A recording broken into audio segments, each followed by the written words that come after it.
the Josh should have been much higher because we have got, this is investors panel, and we have got few financial investors here.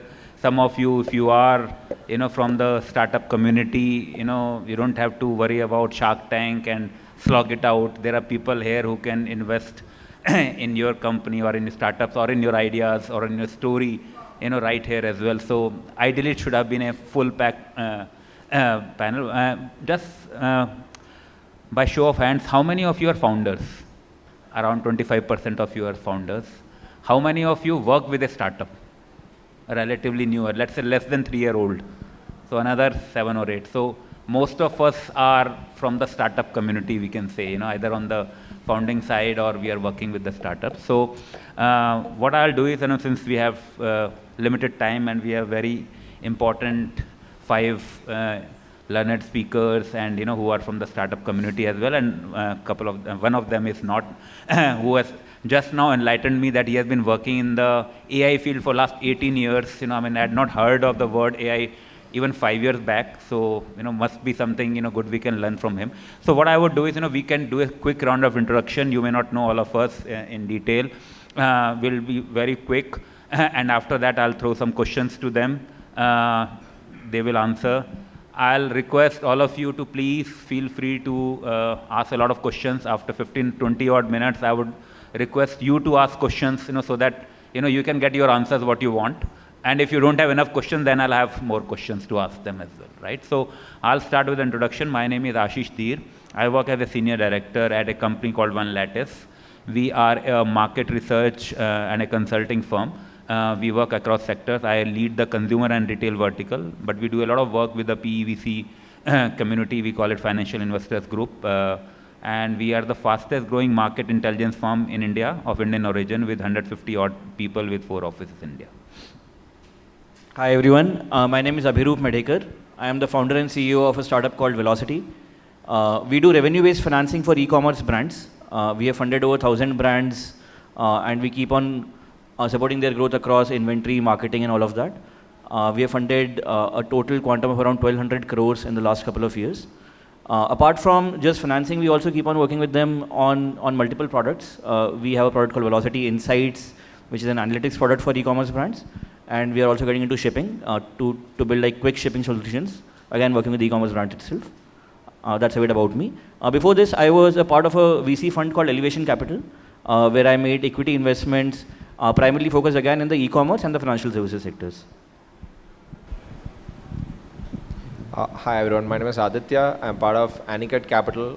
We are a multi-asset class manager, largely focusing on private credit and equity strategies, investing anywhere in the growth and the late stage. And from the credit or the debt side, we invest, we are sector agnostic. On the equity side, we are fairly consumer focused, have a portfolio of close to about 15 plus companies on the equity side and about 25 plus companies on the credit side.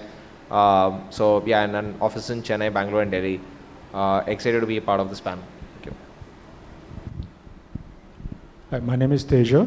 I'm from Full Stack Ventures. So we're mainly an F&B operating and investing company. So we operate Iron Hill, Prost and multiple other brands in India and US.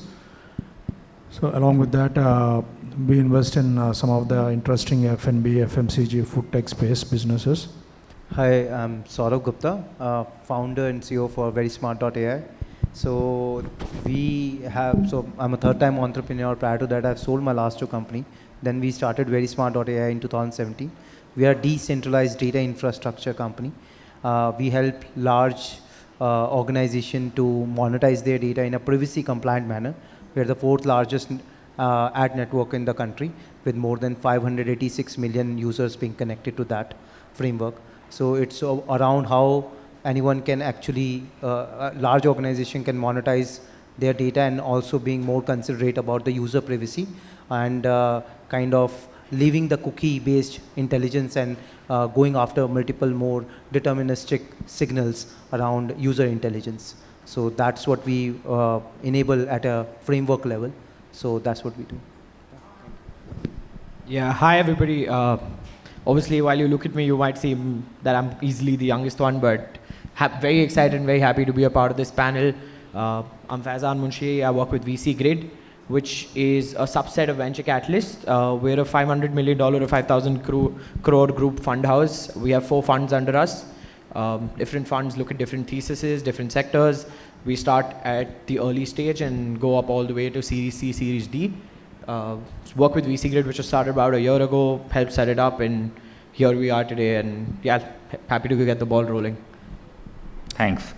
So we have got 4 investors and 1 person who has sold his first 2 ventures, if I'm not wrong, and who humbled and enlightened us that AI was there 18 years ago as well. Saurabh, yahi hai wo aadmi, yaad rakhiyega. So, I mean, let me just start. A very basic question. Recently, one of my known contact, 19-year-old or maybe 20-year-old, started a business, 3-month-old business, and he came to me, Ashish, I'm looking for funding. Right? I mean, I said, what have you done? I mean, recently started.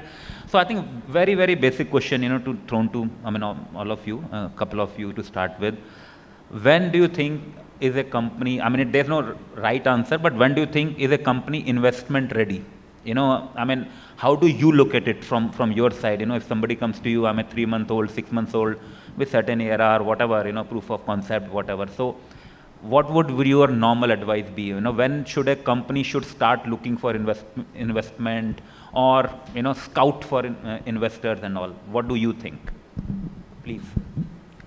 So I'd like to actually flip the question a little bit and say that there are different types of funding that is suitable for different stages of the company. Even at an idea stage, you can raise angel money, you can obviously get capital from friends and family, etc. We typically, when we talk about revenue-based financing, we need some sort of revenue history to be there. We look for repeatable patterns. So we need at least 6 to 12 months of revenue history, and the fact that they are building a product that customers love and they have good unit economics. At that stage, when people have established a repeatable pattern of their working capital cycles, of their marketing cycles, we basically come in to accelerate their growth. But equity capital, for example, across like angel funding, seed, Series A, etc., that would be accessible based upon the kind of potential that you are able to show in terms of the future growth of the company. So at Elevation, for example, where I was working earlier, to invest at a seed stage, all we would need is a large market and a good team. And even at an idea stage, we could potentially invest in the company. But when we are talking about more later stage funding, which would be like Series A, Series B, etc., that's when we'll need some evidence of traction. But seed funding can happen even at a paper plan stage. Any contrast view to this, of course? Yeah, so one of the things that we look for, and this is something that this is not measurable, right? Rather than asking whether a business is investment ready, the first question that we ask is the founder ready to manage or work with an investor, right? Because what the founder will be additionally carrying, apart from business duties or operational duties that he's been doing so far, is now he has a fiduciary duty, in the sense that he's going to take someone else's capital, right?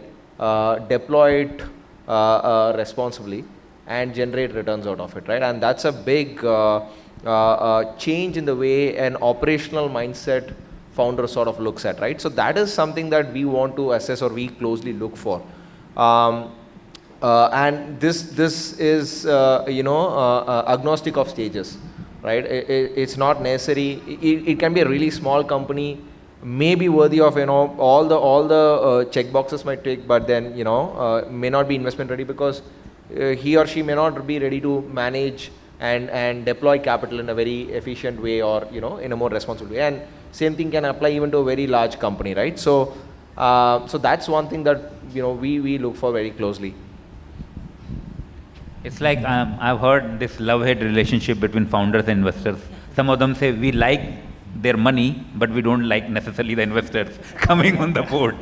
No, there's no love-hate relationship. There is just, how do I put it? It's just a founder-investor relationship. But what I meant was the founder should understand that there's a fiduciary responsibility when you take up capital, right? I think that's a very different realization compared to knowing that, running a business, because this is more like running a new venture altogether.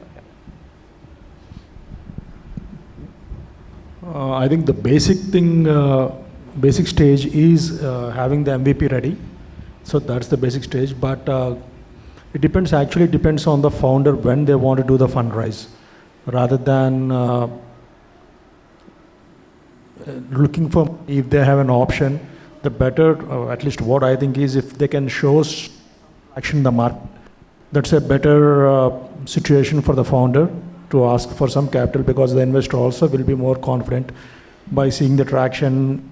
And also the founder, the person, the founding team behind the product is equally or more important than the product. And the timing of the product, the market gap, if there is any market gap, and if there is really a need for that, or if it's solving a problem, that's the basic thing usually I think any founder thinks about before trying to do something. They should be trying to do solve a problem. That's what I think is the major supporting or supporting factor behind any successful product. And also having a vision for the product or the service, what they're trying to launch, what they want to actually do, and where they want to reach. So majority of the people, they contemplate between exit and IPO. So whether they want to lead it to the end or take an exit. So there's a lot of various factors based on those, which the timing might vary based on the product and the founding team. So Faizan, for you, I mean, what are the let's say 2-3 important things you or your company is looking for, when you are thinking of investment? I mean, timing is of course one, but apart from that. Just on the timing part, right? I think one thing founders should absolutely have in mind is, if you need money 6 months from now, start your process now. Because one thing that I think that founders fail to grasp is that while they have a fiduciary duty, we also have a lot of fiduciary duties, because we are also having LPs that we have to cater to. Obviously, it's a process that takes about 2 to 3 months with all the due diligences in check. And we also have an investment committee that wants to understand why this is the asset. Something that the founders need to be cognizant of is that at least on a daily basis, I look at about 10, 12 decks. And in a week, we look about 40, 45. On a slow week, right? Then there have been times where the decks are more. So for us to go through all of them and understand which is the asset that we'd like to back, it takes time. And so if any founder is looking to raise or wants money 6 months down the line, please start your process today. Coming to the part of things that we like to see, obviously, like Abhiroop mentioned, different stages have different things that you look at. If you're looking at later stages, you'd want path to profitability, you'd want to see signed orders. But if you're looking at from an early stage, I personally believe that you're either backing the sector or you're backing the founder and the team, right? It's pretty much down to two. Either you're saying कि ठीक है बहुत बड़ा sector है बना लेगा कोई भी, it's not a 1% take it all, or you're saying कि ठीक है बंदे में दम है कुछ ना कुछ तो कर ही लेगा. Right, so it's a punt we are also taking. We're trying to be as educated and as informed as we can in the punt. So obviously sector is important. How much is your actual TAM? It's very easy to put up inflated numbers, but the actual TAM is important, number one. Number two is, have you found your product market fit? It's super important, right? I think with this wave of startups that's come in India, everybody wants to do something niche, but it's important to realize कि वो niche भी कितना बड़ा हो सकता है आगे जाके. And third, of course, is the team, right? You'd want people that have it in them to do it. It doesn't matter if they're 20 years old anymore. Nobody is looking for pedigree founders. There are so many stories that we hear of 21, 22-year-old founders doing absolutely well. In fact, we're investing in one company right now, which is run by a 25-year-old guy just out of college, trying to revolutionize the market in utensils, right? So it's every day we're also learning on the job, but I think product market fit, team, and how much sector and market is. So those will, I think, be the basic first three from our end at least. Saurabh, from your point of view, I mean, you have sold 2 companies, and in this one, you have got investment in this one as well? So yes, yeah. We have raised. So, I mean, what did you look for? I mean, from your point of view, I mean, how do you choose investors? Because you also have choices, right? So, see, point is, there are two set of, I want to divide the answer into 2 parts. One, when a founder should raise capital. So point is, first of all, founder need to understand whether it can have certain degree of growth without money. And that part of the commitment from the founder side creates a lot of trust ecosystem around him from the investors and ecosystem. Then easiest money which you can really get is if you have certain tractions and everything. I'll tell you a very simple story so there's a company whom I was advising and they were actually going for the Y Combinator. This is a very unique company which is into auto tech, and they said we don't think we will be able to stand a chance in Y Combinator because thousands and thousands of applications comes every single batch, and they tend to invest on only a handful of them, and the success rate is 1%. So what could be the differentiator for that? So I said, how much time you have for that particular thing? They said the first application has been done, 3 months afterwards there is a interview round. If I only advise one thing to them, within 3 months can you get a certain commitment on your pilot with the purchase orders. If you get it for 2 of them, then you can always tell that this is the target audience which I have been catering. This is the persona of my target audience, and now I'm gonna multiply this thing because these are the converting that into TAM and SAM, which is total addressable and the serviceable addressable market. According to that, they can by themselves would be able to calculate back that if this is an investable opportunity for them or not. And same is if that founder would have waited for money for that 3 months and really not done his own set of groundwork, he would never be able to go to the Y Combinator. Post Y Combinator, they raised $16 million after the very next round itself. So that was the kind of a commitment a founder has to have into his startup. Money, no money, it has to be for him focused around that I'm going to solve this problem and I'm going to drive a certain traction so that my trust ecosystem would be built for my investors and other set of shareholders itself. Second important thing is that not every startup requires money on the day one. So you have to identify if you are good at you want to focus more on your customer and more on your customer journey and every other set of things and the business building, and you are being confident that you are a good sales guy and can do it, can multiply this thing in less amount of time, then you should, wait for capital and keep achieving those milestones itself.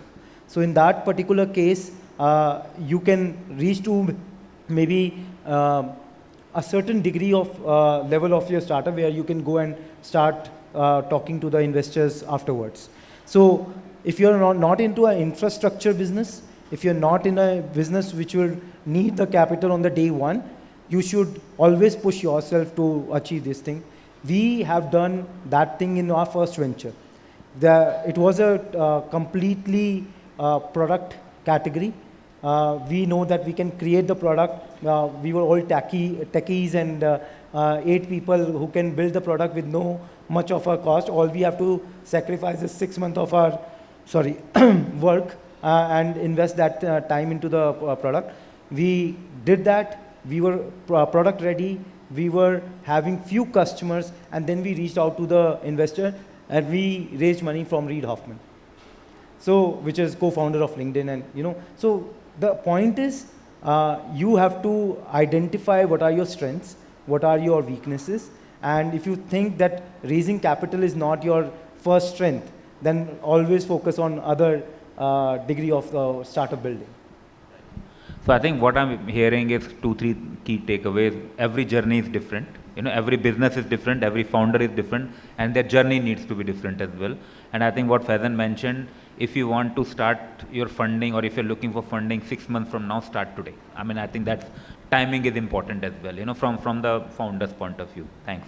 Adithya, Abhiroop, you have been in investment field for quite some time. How you have seen investment,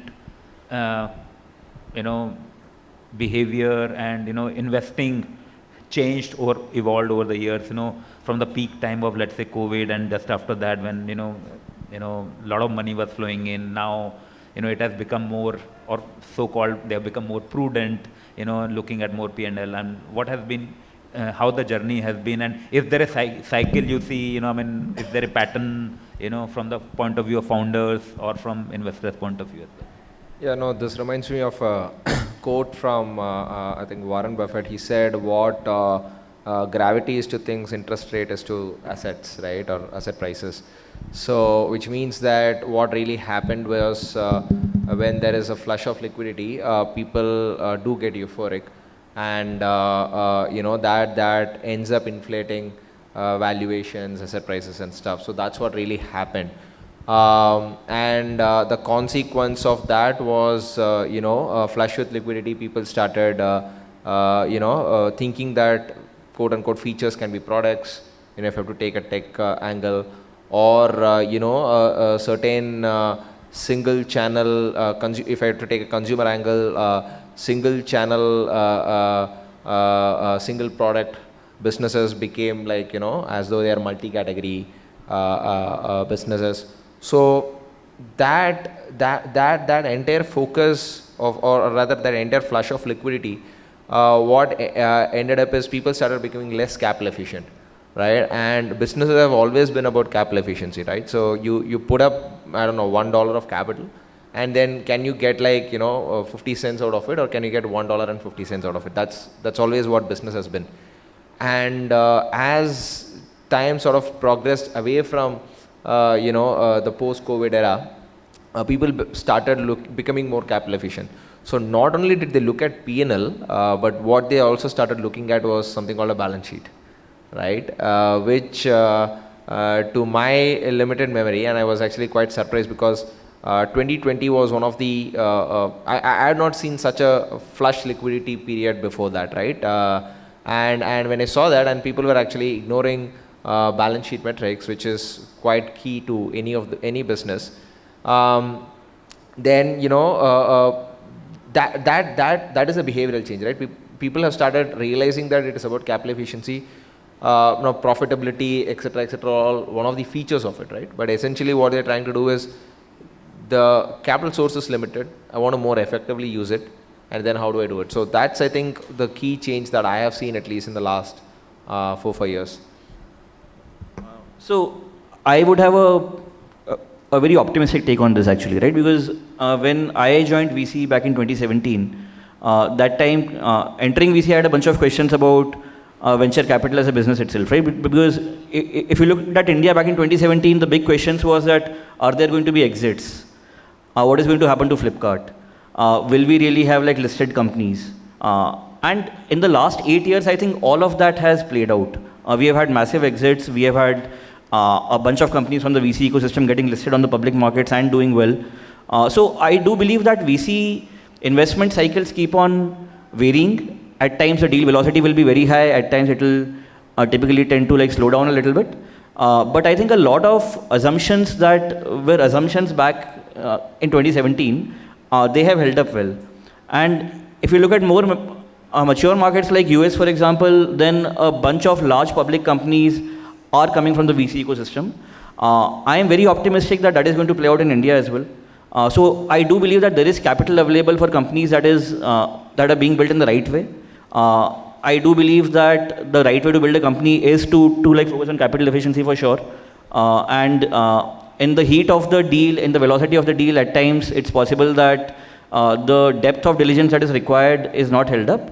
But if you are building a solid business, then I believe that there are enough and more investors available.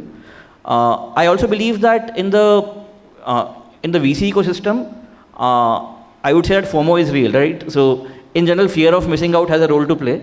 And if I were a founder, I think the right way to operate would be to, it can be a bit counterproductive to the VC community. But as a founder, I think it is in your interest to talk to multiple VCs in parallel, to basically run it like a process. If you want to raise funds, then approach like 7 or 8 in parallel to ensure that you have a set timeline in mind. And then that can create more deal velocity, that can ensure that the tip tilts in your favor. Because I believe that even in the current market, that was definitely playing out back in 21, 22 during the COVID times. But even right now, the founders who are able to do that well are able to like gather enough interest, gather enough demand for their businesses. They are able to actually close deal quite fast. let me pick up from there. So you said that FOMO is quite prevalent. So what's the FOMO these days? Which are the hot sectors, Faizan? Yeah, I think it's just two words, right? It's artificial intelligence out and out. But yeah, just on that FOMO point, right? One important thing that founders need to know is how to create that demand for yourself well. Otherwise, you can look desperate, right? There's a very small line between saying, कि यार, this is a deal I want to do, and saying that यार ये तो सबके पास जा रहा है, इसके पास है ही नहीं कुछ. So it's very important and very mindful for you to realize what is there. FOMO, I think, slightly reduced with how the market conditions are currently. But yeah, I think space tech is definitely one something with the amount of government focus that is there on space tech. That's one sector I think that's booming, or at least has a lot of VCs looking at them. We are especially looking at them. AI is something that is, I think it's here to stay. Obviously, these two sectors I don't properly understand. I still think, personally, India is still a very roti kapda makan market, and I think anything consumer will always lie. One very interesting sector that I personally really like is emerging economies. I think if India has to reach the $7 trillion status by the end of the decade, it's important that the tier 2 cities become tier 1 becomes metros, and metro becomes super metros. So it's very important to solve for the choice, access, and means for tier 2 and below. And I think e-commerce, there are a lot of e-commerce players doing that. So I think these are some of the focus areas that I personally really like, and I think at least are doing some amount of wave in the VC community. Great. Adithya, in consumer, which subsectors you look for these days? I mean, you focus more on consumer. Yeah, we look at a lot of consumers. So rather than getting into subcategories, I think there are a few white spaces, that at least we believe, and want to insist on the word believe. We believe that are there, right? For instance, snacking has been one category, but then we have had some of these legacy incumbent players who have played out in snacking, but there are, and it's always been a regional play, right? And you will find one large snacking brand in probably every state, right? Is there a possibility for doing, let's say, if not a pan-India, at least a pan-South India or a pan-North India play? Pan-North India probably, because there are two, three large companies already there. Pan-South India probably.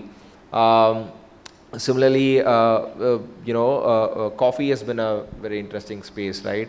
So we are investors in Blue Tokai, and coffee has been a space that's been growing.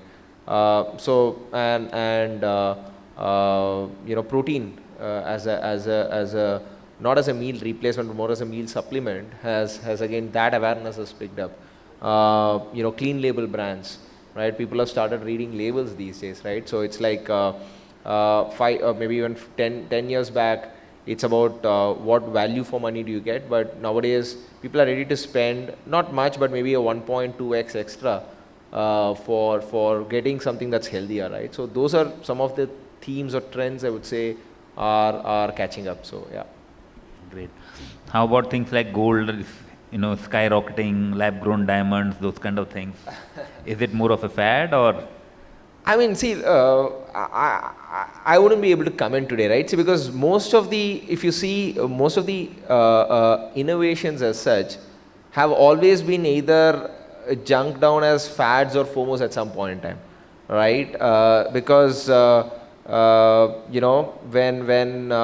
Ford was in the market, it is said that there were 85 motor companies, right? And only 3 survived, right? But then if there were not 85 companies, would have the 3 survived is the big question, right? So most of the emerging or the new trends will always look like and sound like FOMO or fad, but that's where the winners are.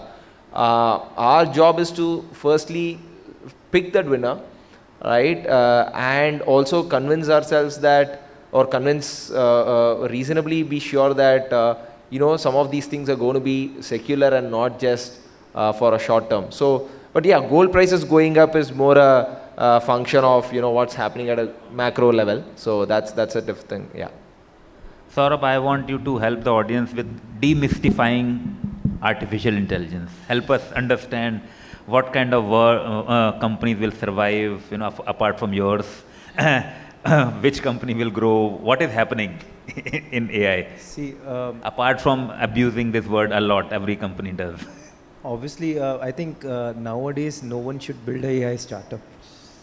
And that's a fair thing to say.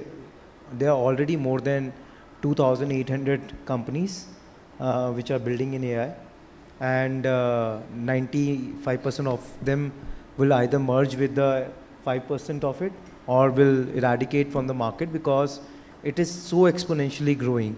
It is so fast paced that if you're not a core technology person, you will never be able to, match the pace of how the world around AI is evolving. So do not build AI first company, but rather build on different layers of how you can, reach out to your TG group itself. If you are building a B2B company, then build something on an infrastructure side of it. So for them, you are not only just coming as a tool for AI, but rather more towards how you can solve their problem from end to end. When you are building a consumer tech, then you would look how you can add AI to enhance the complete consumer journey or consumer experience altogether. So do not build just the technology for say that, okay, now building in AI is easy because everything is accessible, it's more open sourced and everything else.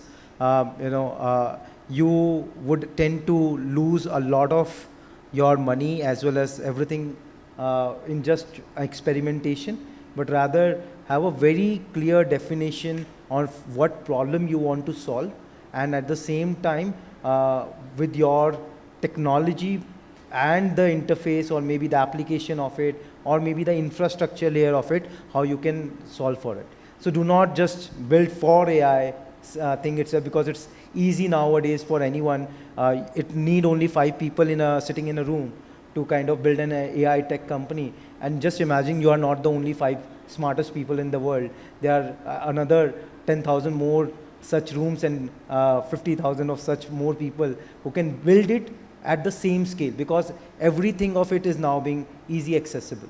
So, I was talking to one of the founder, and we were discussing, are we closest to creating one person AI enabled enough or able have a deep core tech knowledge, able to create $1 billion business. So he won't be able to do this unless and until he does not know how deep the problem is, and what he's addressing is really gonna create an impact at different socio-economic scale itself. If it is not able to understand that part of it, just building a technology will not help them scale. So just do not build it because AI is the fad, and AI is the giving a FOMO to the investors, because now the investors are, I guess, all more smarter, that they heard more than 100 pitches a day from a lot of AI tech companies, and they tend to neglect and keep keep waiting for anyone to kind of outshine, and would say that, okay, we are not just coming with AI, but rather, so just imagine I have spent more than 18 years into AI, and we are not building a AI first company, but rather infrastructure company, which is a data infrastructure company, because now a lot of AI can be built on top of it. For us, we want to solve something on the infrastructure layer. So that was the ideation for which we never went on creating AI first kind of a company altogether. So that is. So still, focus on fundamental remains important. The yes, core of the business. What problem you are solving, yes, rather than just how you are solving that yes, problem. Teja, any view from your side on the traditional businesses? How is investment going to happen for them? There are a lot of founders we meet, who don't believe in, they say we can fund. They are bootstrapped till. I know one company we are working with, they are 2,500 crore and now straight away going for an IPO. Never took any bank loan or anything, similarly. Sorry. They're investing in us. Yeah. They're not investing in us. So what's your view on traditional way of, on one side is this AI type of business and tech, everything tech, consumer tech, fintech, edu tech, right? And we have heard, recently with Bluesmart and all what's happening with, tech and all those things as well for different reasons. But what do you think about the traditional way? I'm a founder, I'm thinking of just selling, new type of water in a different bottle. Is that a business investors are interested in, or that kind of thing? I think the difference between the traditional business and AI or tech business is Tech and AI is more in the cloud. You're anticipating something and putting in money today. You don't know whether it really works or not. It's just putting in money, imagining something. At least if it's a traditional business, there's something like, say, for example, as I said, the water bottle. You can see the bottle there. If not for 10 rupees, you can liquidate it for 5 rupees or 2 rupees. There is some value to that. So, and also when you're trying to make some product which you touch or which you consume, so every person needs food to drink and eat and drink to survive. So so that's something which won't go away.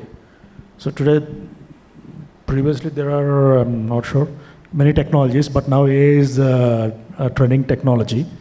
So so technologies might come and go, but food is something which stays there, or any FMCG products and all these things. Sure. Okay, so I had promised, I would ask them few questions. Now I, open the house to you. Any questions, anybody? Okay. Can we have few mics? Okay. Yeah, we can pass. Hi, firstly, thank you for your time. I think it was a very interesting conversation. I'm Avin. I have developed 2 companies, but they're in the service sector. So we basically do a lot of events which are tech-based and also IP-based. So obviously in my sector and category, investment is almost unheard of unless it's done through traditional methods. So are you guys keen on looking at such kind of firms who could be maybe a hybrid between a book my show and somebody who actually executes excellent events on ground? So anyone can take the question.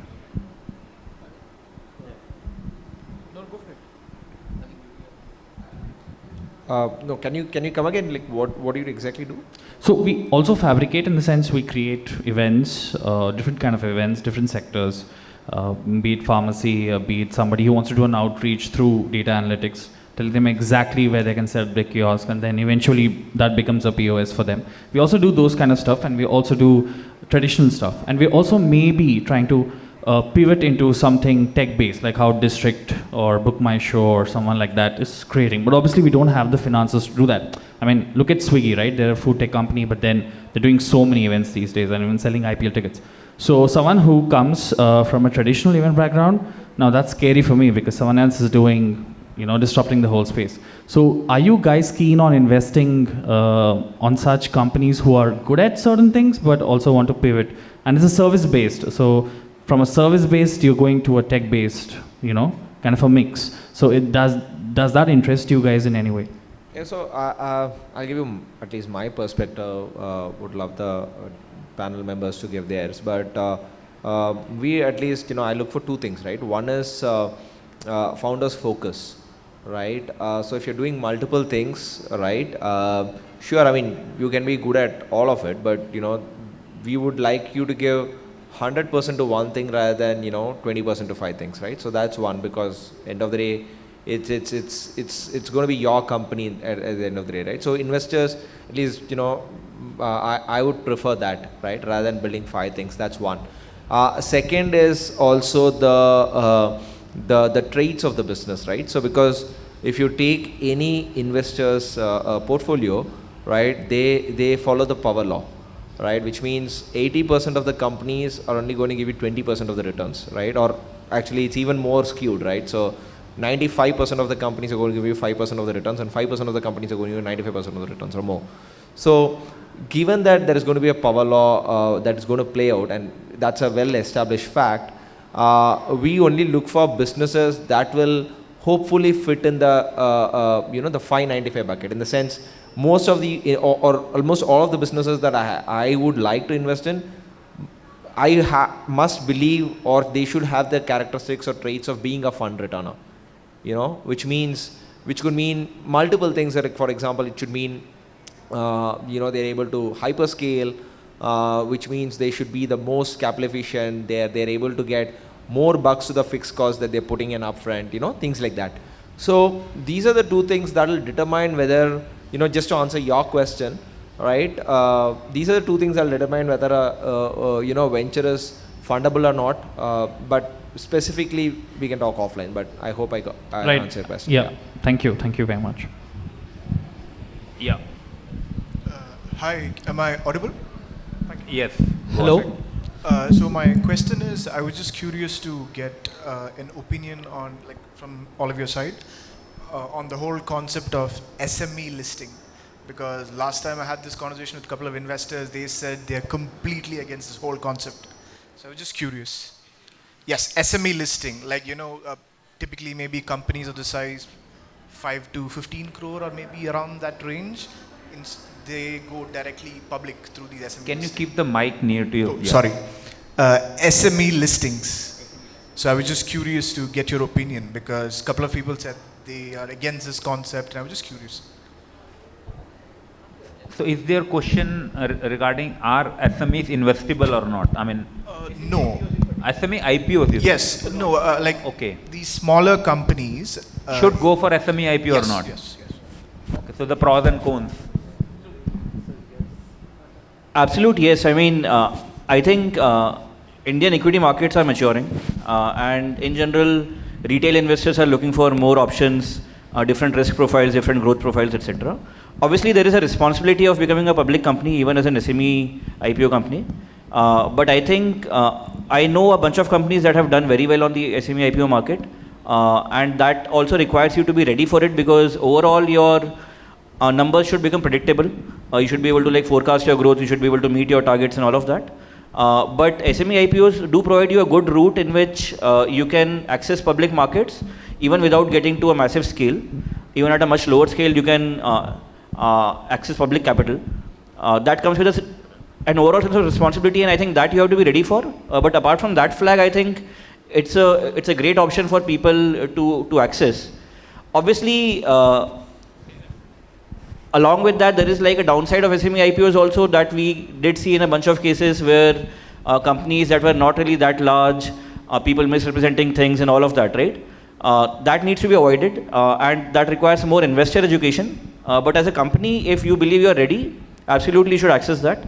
I've also heard that a bunch of companies have over time matured from the SME listing to the main bourse listing, and that's always an option for you to eventually grow into. But accessing public markets, initially I think that's a good option to go for. Yeah. Just to add on that, right, I think if you're asking an investor, we're always going to be in favor of it because for us it's an exit opportunity. I think it more is to do with, is the founder ready for it? Because like you mentioned, there are a couple of companies that have listed in the SME IPO and then have faced the brunt of the problems that come with it, right? Because there is little known about how these would pan out ahead.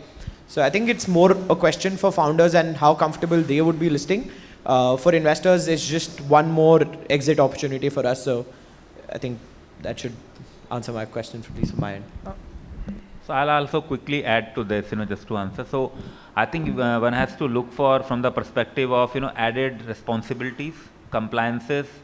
Every quarter you are answerable to your shareholders, multiple. So you are in the public eye for throughout the year, right? I mean, with, let's say, private money, there are few people, you're answerable to. Here, your shareholders increase manifold, compliances also increase, they say be looking, up to you as well. So it's up to, as they said, you need to be ready. Are you as a company ready with those systems, processes and all those things?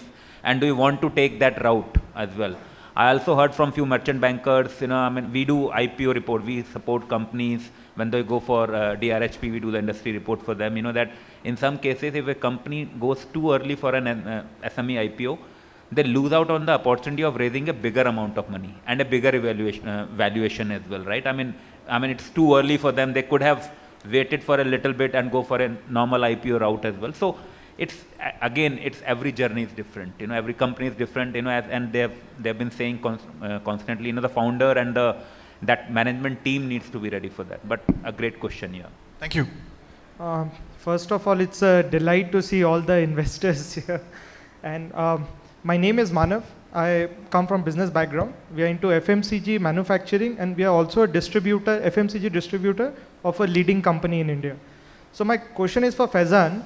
Faizan mentioned that if we want to raise fund, so I'm planning for a FMCG a different vertical of under the same brand. So I'm planning for that product to launch. So probably funds I'm looking after 6 months. But Faizan told that when you're looking for funds, you should start your work prior to that. But what exactly is that work we should start? Check. Faizan, you can say hire a consultant. No, yes, that as well, right? That's a valid step. But just for my knowledge, right? So you've started the new vertical? It's in planning stage. The new vertical is in planning stage. Packaging is going on. Right. Packaging So design. would I mean to say if you want money 6 months from now, at your stage, it would be very important to identify what exactly you want to build, who would be the target group, what product you're building, is there a product market fit, is there a need for this, or are you solving for something that there isn't a problem at all for, are your checks in place? No, usually enough, when you're looking to raise funds, it's very important for you to have your financials ready. It's important for you to understand what is the need for money, right? Because it's very easy to go and say, hey, I need $5 million, but what are you going to do with the $5 million is also an important part. Like Sir mentioned, hire a consultant, hire a banker, they make your life easier. So just most to do with around what exactly you're asking your money for, that's very important. Are your compliances in place? Are your books in place? Is your deck ready? A lot of times, a lot of founders pitch without having their decks ready. So just basic documentation that is required. But at your stage, it would require a lot more to do with getting your business sorted, understanding if you've got what you're looking for. Got your point, provided that is something which internally I have to do. But on the outer aspect, what should I do? On an outer? Outer aspect. After this session, take cards of all those 4 people. That's a good start to have. Oh, how do you want to know how you reach out to investors? Should we be in contact with them? Suppose say Teju or absolutely right. I think there are 2 ways. Either you hire a banker for yourself that does the job for you, or if you're doing it on your own, there's LinkedIn, there's events like this, there's mails. Reach out, probably find a way to connect with them. Pitch your idea. Maybe very difficult if you're reaching out to maybe Teja or Adithya or Abhiroop, might be difficult because they're partners or co-founders or vice presidents, slightly difficult to get their time. Try finding time of people in the investment team such as me. But yeah, just try and find time with people who would give you that point of view. Speak to a couple of bankers, like he mentioned, speak to multiple funds, figure out what they are looking for, be open to feedback. I think a lot of founders take negative feedback in a very negative way, but it's very important to understand that at the end VC funds also, if it's a good asset, no VC fund is going to pass on it, right? Because ultimately it's our bread and butter. We need good assets. So I think just reach out to as many people as you can, be open, speak to a lot of consultants. They can help you as well. Just a last thing. Yeah, absolutely. So revenue shouldn't be the part. What I was thinking, what I should do a certain amount of revenue, then meet the founders so that my case will be stronger. No, absolutely. Speak to, when I said product market fit, get a few orders, I meant in terms of revenue, show proof of concept, right? It's important for us to believe that what you're solving for is actually a problem, and there is enough people that would want to buy what you're offering. So yeah, that covers the revenue and understanding if you've got enough orders. Good. Thank you. Thank you. Thanks, Faizan. Any other pressing question? I think that gentleman has. Go on.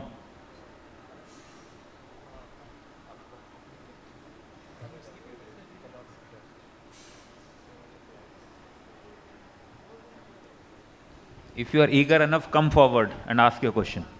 Hello. We are building the non-toxic, child-safe and eco-friendly toy brand from the land of toys, Chenpatna. And we launched in the month of August 2024. And we made sales of 21 lakhs in this 8 months. And we aim to create parents community, young and new parents community on the Instagram. And we aim to expand into other categories like kids apparel, kids footwear, and kids caring products. So I know it is very early stage. I have reached out to many investors. they said it is a very early stage. So, are we investment ready in the VC's perspective?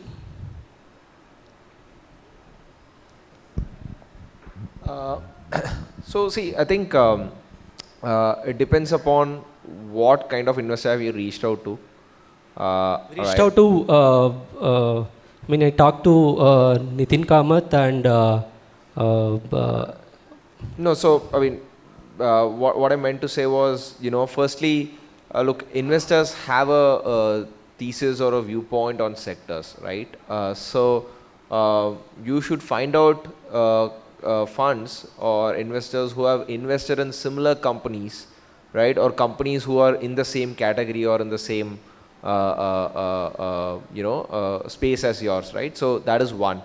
So that will make it more relevant. Second thing is the stage, right? So you should look for funds which find out what is the appropriate check size that you would want, and reach out to funds that will invest in in similar check sizes. So that's the second thing. And third thing is, and as you meet investors, you should also gauge them as to whether they are the people you want to work with in the long run, because these are journeys which are like 5 years, 7 years, 10 years, right? So that's a very long time, right? So you need to be very, very sure, and business is not a straight line, right? It's not linear growth. There will be ups and downs. So you need to find that person also, right, which is the most toughest part, as to whether he or she is the person you want to partner with from an investor's angle. So those are the three things that you need to check for before you reach out to an investor. I mean, maybe the third thing you'll figure out once you reach out to an investor, but the first two, which is, do they invest in the space that you do, and do they invest with the check size that you want, right? Only when you tick off these two boxes, and you can create a laundry list, check off these two boxes, and then reach out, and then finally, obviously, you'll get to know a third as you talk to these people. So this would be, I would say, a more methodical fashion, if you want to go out and raise funds there. Yeah. I can also maybe add to it, because hearing that you are too early is a very common thing that you hear when you are raising VC, right? You will talk to a lot of VCs, and then you will keep on hearing that you are too early for this, right? And I think the right way to look at it is that you are too early for them to cross the line right now. A VC is basically trying to build a point of view that if I make an investment right now, are there reasonable odds of this becoming like a large outcome for me yet or not, right? So that early benchmark can differ for different types of companies, different types of founders. In the toy space, for example, if the India head of Hamleys was starting a toy brand, that guy, because of his background, investors will be able to invest in that company much earlier compared to someone else. In case you don't really have a very deep background in that space, then investors will look for more traction. So that early feedback is typically I would say more nuanced take on that would be that in your case, knowing your business, it seems like that investors would want to see more proof points in terms of actual execution, actual traction, and actual customer love, and that will help them cross the line. But I would encourage you to talk to a wide range of investors. A bunch of investors can have different parameters. And as was mentioned, I think it's important initially to focus more on investors who already have a thesis in this space and who are willing to take a bet early on. Thanks. Just one last thing, right? I think you also have to understand the investor appetite, because sometimes what happens is they might have invested in 2 or 3 toy companies already and thus may not want to take one more. Like in our example, we've invested in Elephant, which is presenting here. And we've also invested in another toy company. We're actually very bullish on toys ourselves. But since we've taken 2 punts, it's very difficult to take a third punt.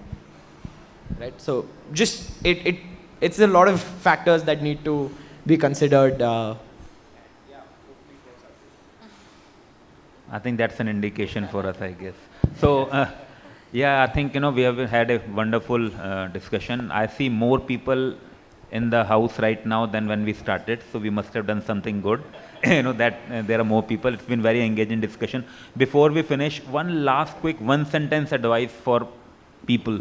I mean, in one sentence, what's the advice for founders from your side, individually? Or one lesson we can learn from Blue Smart fiasco? Either of the 2 you can take. Lesson or advice or whatever. See, one sentence only. Don't start a startup just because of heck of it. You have to have all possible ethics as well as right, purpose of building a startup. So that is one line advice since you asked for it. Thanks. You have to have a very clear purpose of why you want to build a startup. A reason or a purpose, yeah. I think I'll just draw inspiration from Three Idiots, right? There's a very popular thing कि success के पीछे मत भागो, excellence के पीछे भागो, success will come behind you. So I think build a good business, VCs will chase you. You won't need to chase VCs. We're paid to sit and use so many different tools to figure out what is a good business and scout good businesses. So build a good business, VCs will run after you. That. Teja.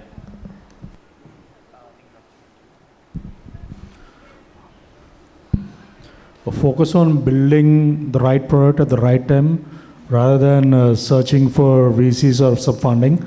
So if you're able to build something really good, obviously the people who has money will start searching for you rather than you searching for them.